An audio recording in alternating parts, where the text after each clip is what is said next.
Hello everyone. आज हम लोग बात करेंगे Keynesian theory of employment and output की। तो सबसे पहले हम लोग इंट्रोडक्शन की बात करेंगे, फिर बात करेंगे इफेक्टिव डिमांड क्या होती है, एग्रीगेट डिमांड क्या होती है, एग्रीगेट सप्लाई फंक्शन क्या होता है, फिर इफेक्टिव डिमांड का डिटर्मिनेशन कैसे होता है और इकोनॉमी में एम्प्लॉयमेंट का डिटर्मिनेशन किस तरीके से होता है। तो सबसे पहले इंट्रोडक्शन की बात की जाए तो जो हमने इससे पहले क्लासिकल थ्योरी पढ़ी हुई थी जिसमें ये कहा गया था कि इकोनॉमी में फुल एम्प्लॉयमेंट एक नॉर्मल सिचुएशन है और लेस देन फुल एम्प्लॉयमेंट एक एबनॉर्मल सिचुएशन है। जब भी इकोनॉमी में लेस देन फुल एम्प्लॉयमेंट होगा तो इकोनॉमी में ऐसे फोर्सेस जनरेट होंगे जो ऑटोमेटिकली इकोनॉमी को फुल एम्प्लॉयमेंट के लेवल पे ला देंगे। इस तरीके से कोई भी ओवर प्रोडक्शन नहीं होगा और सभी लोगों को एम्प्लॉयमेंट मिलेगा। उन्होंने लेजिज फेयर पॉलिसी की बात की, यानी कि किसी तरीके का कोई इंटरवेंशन इकोनॉमी में नहीं करना चाहिए। लेकिन जब 1929 का समय आया तो इस समय वर्ल्ड में ग्रेट डिप्रेशन आ गया, जिसका एक्सप्लेनेशन क्लासिकल इकोनॉमिस्ट नहीं कर पाए, न तो कोई सॉल्यूशन दे पाए, न तो इसके पीछे क्या रीजन थे ये बता पाए। फिर इसके बाद कीन्स आते हैं, जॉन मेनार्ड कीन्स। इन्होंने एक बुक लिखी the general theory of employment money and interest, जो कि 1936 में पब्लिश हुई थी। इन्होंने क्लासिकल थियरी को क्रिटिसाइज किया और एक अलग थियरी दी। इन्होंने बताया कि जो 1929 का ग्रेट डिप्रेशन है उसका रीजन था इफेक्टिव डिमांड में कमी। तो इफेक्टिव डिमांड कम होने के कारण ही इकोनॉमी में ग्रेट डिप्रेशन की समस्या आई।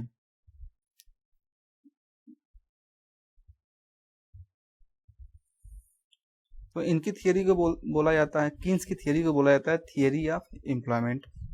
और ये जो थियरी है ये बेस्ड है आपके इफेक्टिव डिमांड के प्रिंसिपल पे।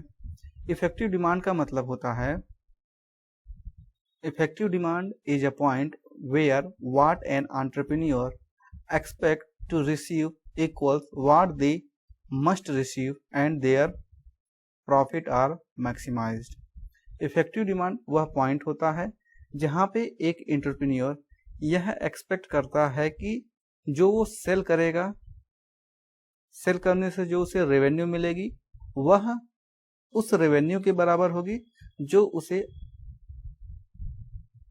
निश्चित रूप से मिलनी चाहिए थी, और इस पॉइंट पे ही उसका प्रॉफिट मैक्सिमम होता है।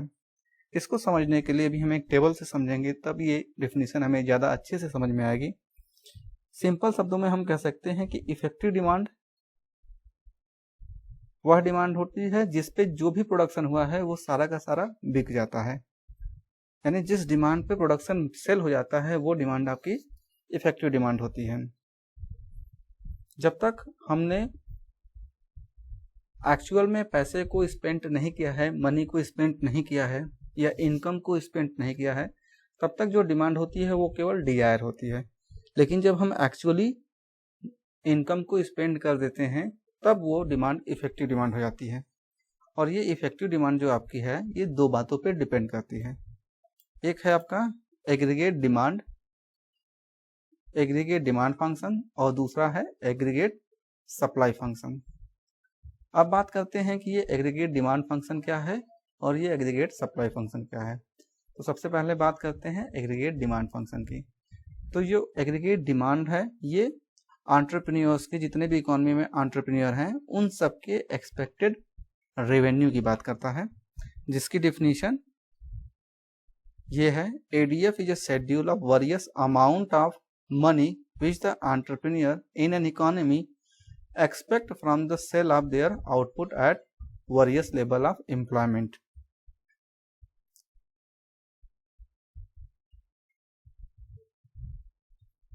जो एग्रीगेट डिमांड फंक्शन है वो वेरियस लेवल ऑफ एम्प्लॉयमेंट पे एक एंटरप्रेन्योर अपने प्रोडक्ट के सेल होने से जो रेवेन्यू होगी, जो एक्सपेक्टेड रेवेन्यू होगी, वही शेड्यूल आपका एग्रीगेट डिमांड फंक्शन का शेड्यूल होता है। या इसकी एक दूसरी डिफिनीशन हो सकती है, ADF aggregate demand function refers to expected value from the sale of output produced at a particular level of employment. जैसे ये टेबल देखिए, जब इकॉनमी में लेवल ऑफ 20 था तो उस समय जो एंटरप्रेन्योर है वो एक्सपेक्ट कर रहा है कि उसे 230 रुपीज के बराबर रेवेन्यू मिलेगी। एक्सपेक्टेड रेवेन्यू इसकी 230 है, यानी वो 20 लोगों को रोजगार एम्प्लॉयमेंट पे जब लगाएगा तो वो एक्सपेक्ट कर रहा है कि उसके प्रोडक्ट के सेल होने पे 230 रुपीज के बराबर उसे इनकम मिलेगी। फिर उसके बाद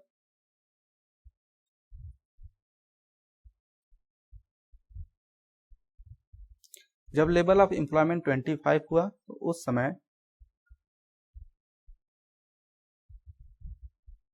उसकी एक्सपेक्टेड रेवेन्यू 240 है।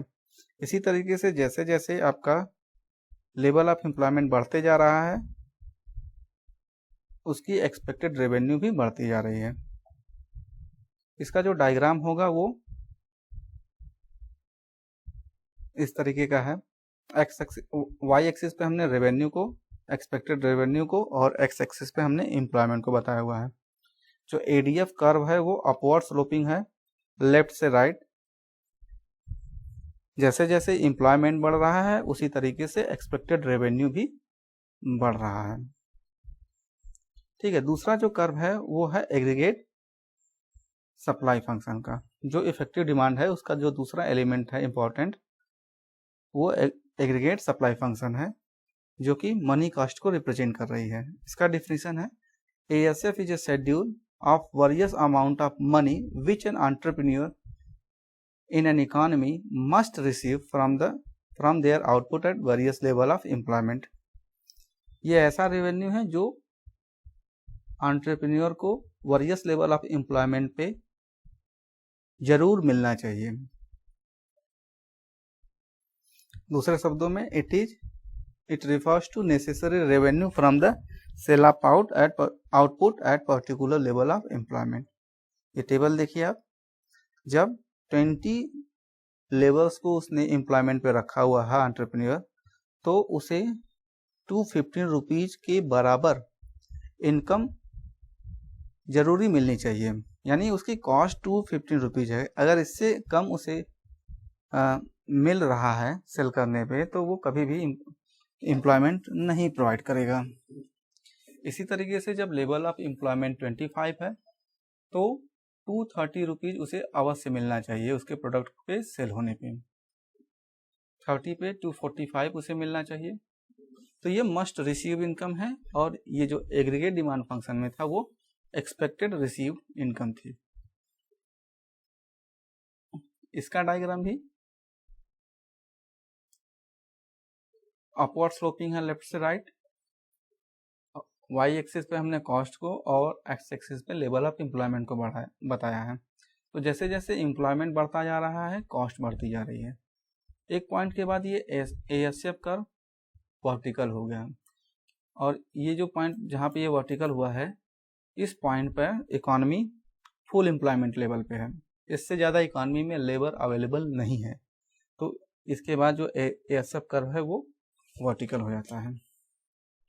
तो अगर अब आप इसकी डिफिनीशन देखेंगे तो ज़्यादा समझ में आएगा।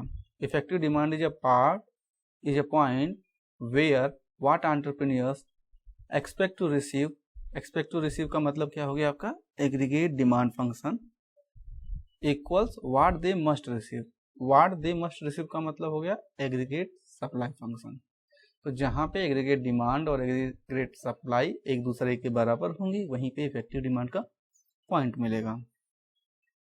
तो ये शेड्यूल और ये डायग्राम जब दिया हुआ है आपका, तो हमें ये बतलाना है कि एम्प्लॉयमेंट का डिटर्मिनेशन और इफेक्टिव डिमांड का डिटर्मिनेशन कहाँ पे होगा। तो हम क्या करेंगे, ये जो ADF कर्व है और ASF कर्व है इन दोनों को एक ही डायग्राम में बनाएंगे।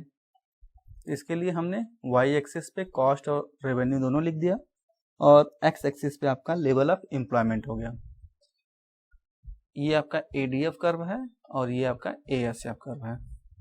इन दोनों कर्व के दिए होने पे आपको ये बतलाना है कि इकॉनमी में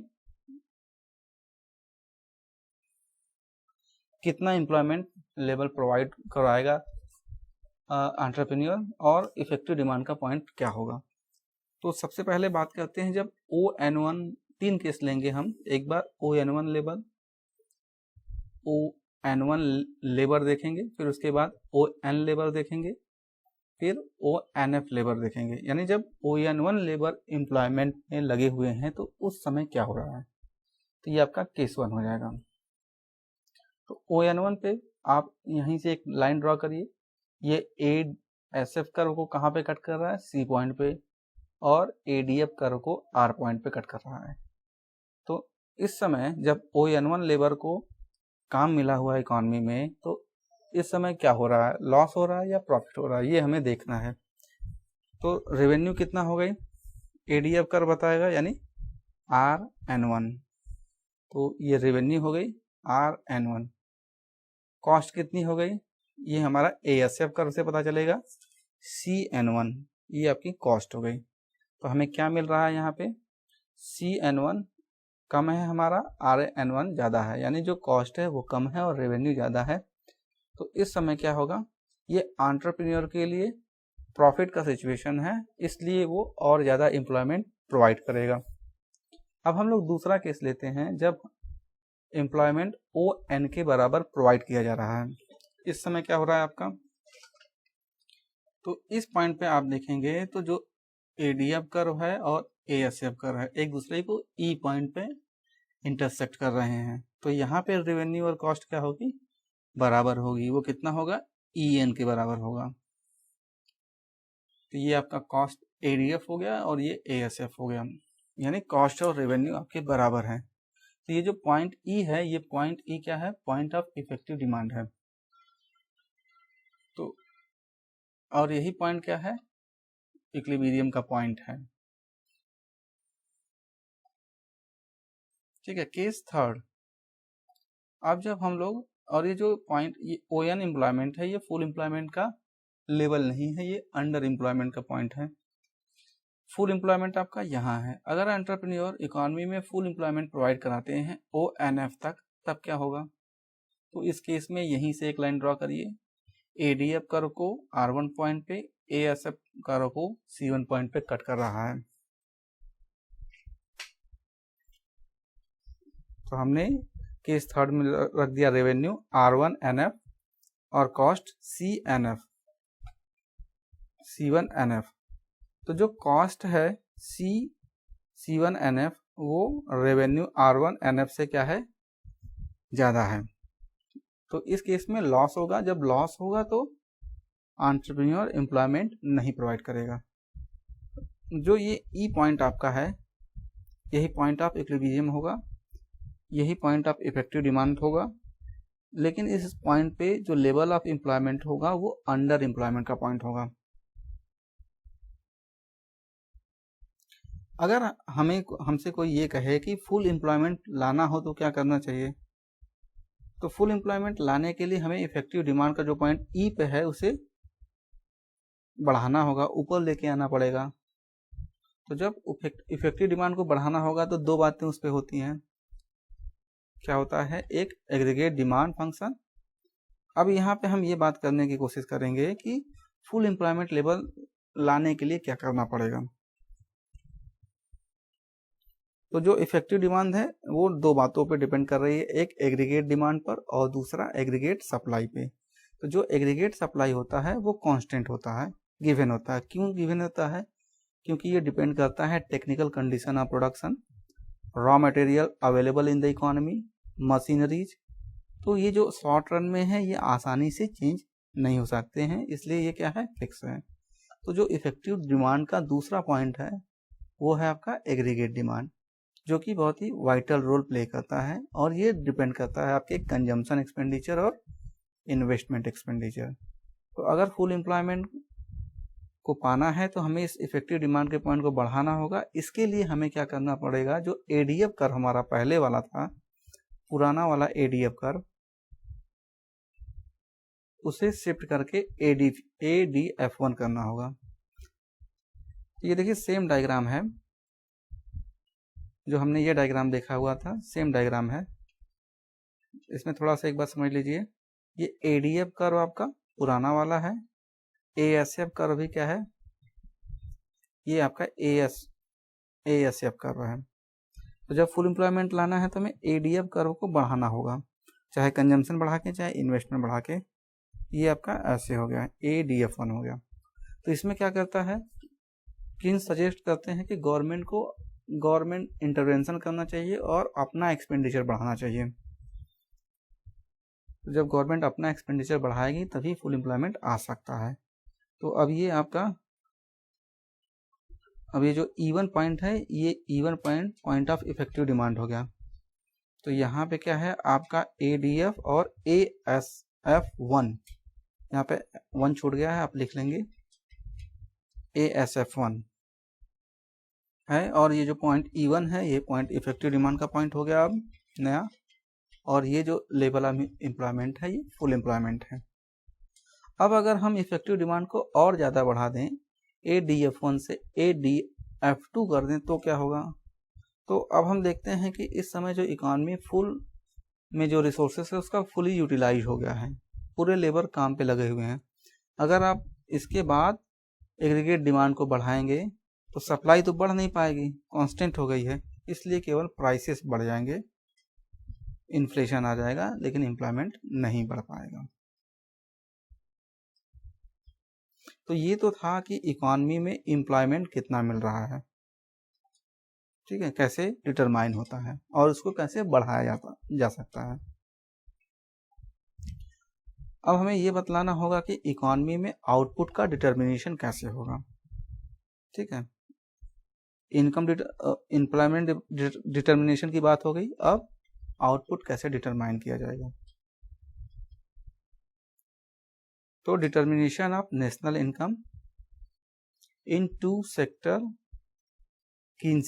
मॉडल कीन्सियन अप्रोच, ठीक है। तो जो नेशनल इनकम होती है वो आपकी दो बातों पे डिपेंड कर रही है, एक एग्रीगेट डिमांड और दूसरा एग्रीगेट सप्लाई।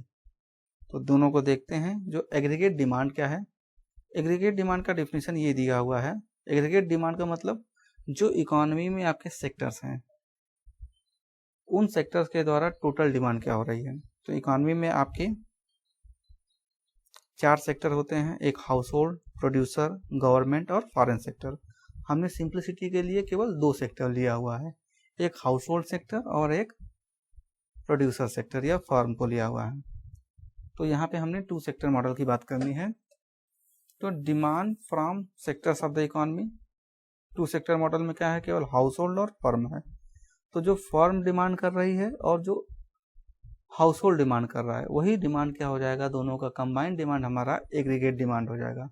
तो जो हाउस होल्ड है वो क्या चीज़ का डिमांड करता है, वो कंजम्पशन एक्सपेंडिचर की डिमांड करता है, ठीक है। और जो फर्म है वो इन्वेस्टमेंट एक्सपेंडिचर की डिमांड करती है। तो जो कंजम्पशन होता है वो डिस्पोजेबल इनकम पे डिपेंड करता है, ठीक है। कंजम्पशन किसका फंक्शन है, इनकम का फंक्शन है। डिस्पोजेबल इनकम का मतलब जो इनकम हाउस होल्ड के पास एक्चुअल में डिस्पोजल के लिए अवेलेबल होती है। तो C is function of disposable income, या सिंपली हम Y कह लेते हैं। जब आपकी इनकम बढ़ेगी तो कंजम्पशन भी बढ़ेगा, जब आपकी इनकम कम होगी तो कंजम्पशन भी कम होगा। तो इसको हमने एक लीनियर रिलेशन माना हुआ है कि इनकम और कंजम्पशन के बीच में लीनियर रिलेशनशिप है। अभी इसको हम कंजम्पशन फंक्शन वाले चैप्टर में और अच्छे से देखेंगे। फिलहाल के लिए हम इसे लिखते हैं C = A + BY। अभी C क्या है आपका, कंजम्पशन एक्सपेंडिचर को डिनोट कर रहा है, A को बोलते हैं ऑटोनोमस कंजम्पशन, B आपका स्लोप टर्म है, इसे मार्जिनल प्रोपेंसिटी टू कंज्यूम भी बोलते हैं, Y आपका इनकम है। तो अगर आपकी इनकम, इसका डायग्राम बनाना होगा हमें, अब कंजम्पशन एक्सपेंडिचर का डायग्राम बनाना होगा। अगर आपकी इनकम 0 है तब आपका कंजम्पशन क्या होगा, तो इसी इक्वेशन में आप y = 0 रखेंगे। जब y = आप 0 रखेंगे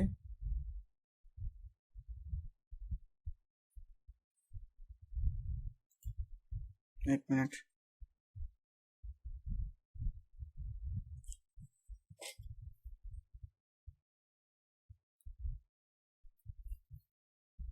जब आप इस इक्वेशन में y इक्वल टू 0 रखते हैं, y इक्वल टू 0, तो c equal to a plus b into 0, ये क्या हो जाएगा, आपका टर्म 0 हो जाएगा, यानी c इक्वल टू a हो जाएगा।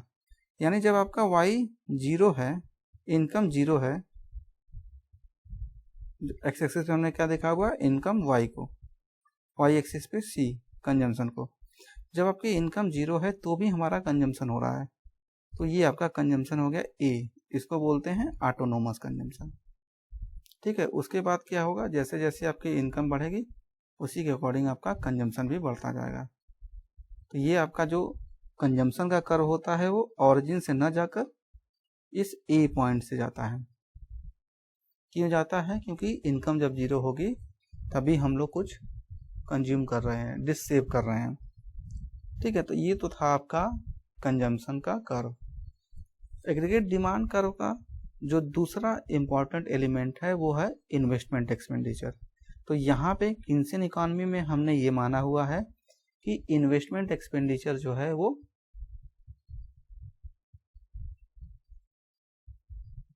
ऑटोनोमस इन्वेस्टमेंट है। ठीक है, इकॉनमी में कुछ भी लेवल ऑफ इनकम हो, इन्वेस्टमेंट हमेशा OI के बराबर ही होगा। इधर आपका इन्वेस्टमेंट है y एक्सिस पे,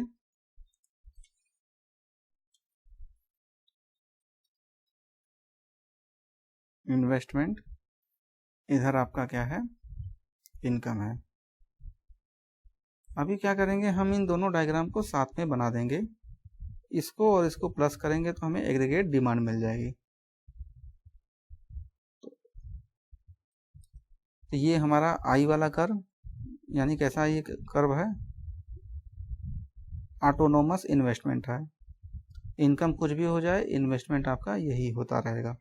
कंजम्पशन वाला कर्व ये है, यानी इस I वाले और इस C को जोड़ेंगे तो हमें क्या मिल जाएगा, एग्रीगेट डिमांड कर्व। ठीक है, जैसे ये आपका I हो गया, ये C हो गया।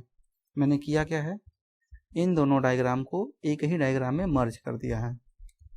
तो ये हो गया आपका C, इस C में ही हम इस I को प्लस कर देंगे तो यही आपका एग्रीगेट डिमांड कर्व हो जाएगा, C प्लस I। अब बात कर लेते हैं एग्रीगेट सप्लाई फंक्शन की।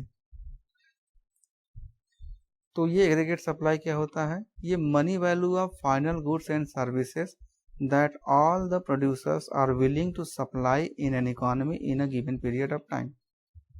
ठीक है, फिर ये किसके इक्वल हो जा रहा है, total supply of goods and services. जितना भी इकोनॉमी में गुड्स एंड सर्विसेज है उसकी वैल्यू ही क्या है, आपकी एग्रीगेट सप्लाई है। ठीक है, तो वही हो गया आपका वैल्यू ऑफ टोटल आउटपुट। अभी जो वैल्यू ऑफ टोटल आउटपुट है ये जो फैक्टर्स ऑफ प्रोडक्शन है उनमें डिस्ट्रीब्यूट होगा। हमारा फैक्टर्स ऑफ प्रोडक्शन क्या है, लैंड, लेबर, कैपिटल। उन्हें क्या मिलेगा, वेज मिलेगा, रेंट मिलेगा, इंटरेस्ट मिलेगा और प्रॉफिट होगा। तो ये जो वेज, रेट, इंटरेस्ट है ये क्या बन जाती है हमारी, सम करेंगे तो नेशनल इनकम बन जाती है। और ये जो नेशनल इनकम है ये क्या होगी, either it will be consume और इट विल बी सेव। तो ये कंजम्पशन का डायग्राम हमने पहले ही बनाया हुआ है। यहाँ से सेविंग का डायग्राम इस तरीके से आता है। सेविंग आपको अलग से पढ़नी है, फिलहाल के लिए याद कर लीजिए, ये आपका सेविंग का डायग्राम है। जब इन दोनों को आप ऐड करोगे तो C इधर है, S इधर है, कहीं बीच से आपका ये डायग्राम जाएगा।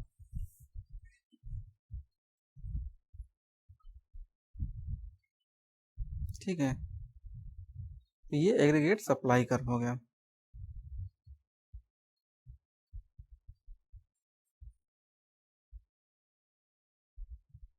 अब इक्विलिब्रियम कहाँ पे होगा, तो अब इक्विलिब्रियम कहाँ पे होगा या इनकम का डिटर्मिनेशन कैसे होगा। तो हम क्या करेंगे, ये जो एग्रीगेट डिमांड कर्व है हमारी और ये जो एग्रीगेट सप्लाई कर्व है इन दोनों को एक साथ बनाएंगे। ये जो एग्रीगेट सप्लाई कर्व है ये 45 डिग्री वाली लाइन में मिलती है। इधर हमारा एक्सपेंडिचर है और इधर हमारा इनकम है। ये 45 डिग्री वाली लाइन होती है। अब हम इन दोनों डायग्राम को एक डायग्राम में बनाएंगे।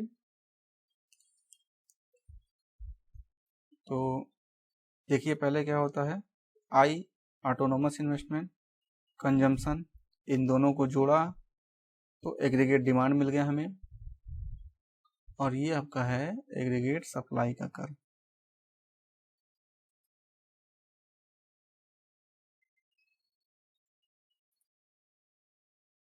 Aggregate supply C plus S। तो जहाँ पे एग्रीगेट डिमांड और एग्रीगेट सप्लाई एक दूसरे को इंटरसेक्ट करेंगे, वहीं पे एम्प्लॉयमेंट लेवल इकॉनमी में, वहीं पे इनकम का डिटर्मिनेशन होगा। एग्रीगेट डिमांड और एग्रीगेट सप्लाई इस पॉइंट पे एक दूसरे को कट कर रहे हैं। ये आपका लेवल ऑफ इनकम हो गया इकॉनमी में। अब इसको थोड़ा सा मैथमेटिकली देखते हैं कि मैथमेटिकली कैसे होगा।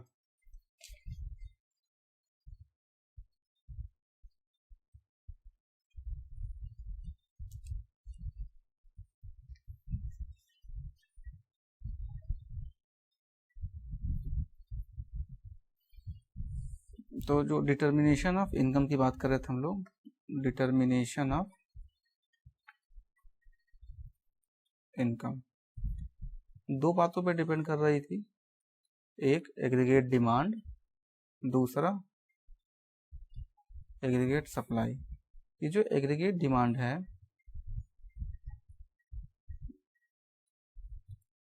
यानी demand by all sector of the economy, हम 2 सेक्टर मॉडल की बात कर रहे हैं, हाउसहोल्ड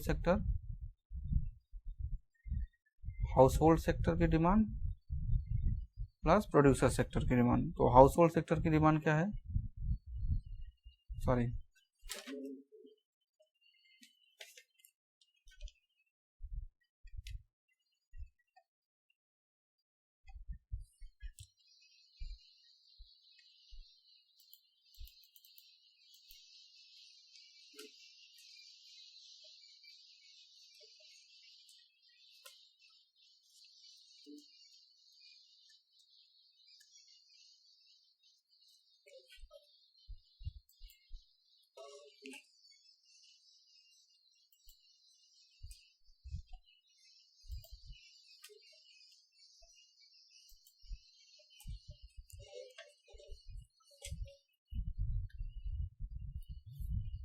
ये जो एग्रीगेट डिमांड है, ये हाउसहोल्ड डिमांड C और I पे डिपेंड करती है। तो ये जो C है आपका क्या है, एग्रीगेट डिमांड, तो आ गया C प्लस I, और ये C क्या है आपका, A plus BY plus I क्या है आपका, ऑटोनोमस इन्वेस्टमेंट है। ये हो गया एग्रीगेट डिमांड। जो एग्रीगेट सप्लाई है वो क्या है, Y equal to C plus S। Equilibrium कहाँ पे होगा,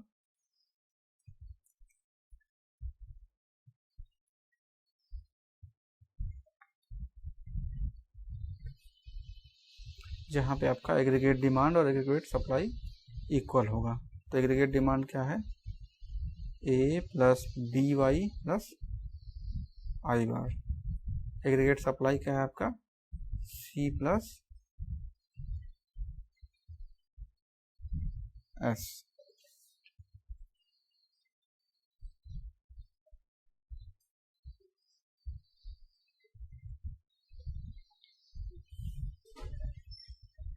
A plus BY plus I bar, ये क्या है आपकी टोटल इनकम है Y। अब हम इसको Y के रेस्पेक्ट में सॉल्व कर लेते हैं। तो इसको Y को पहले रखते हैं, LHS को पहले, RHS को बाद में, A plus BY plus I बार। तो ये Y है आपका, इस साइड आ जाएगा Y minus BY equal to A plus I bar.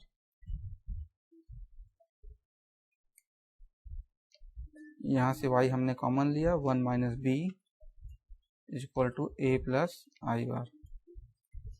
ये हो गया Y A plus I bar upon 1 minus B। यही आपका इकॉनमी में इनकम लेवल है।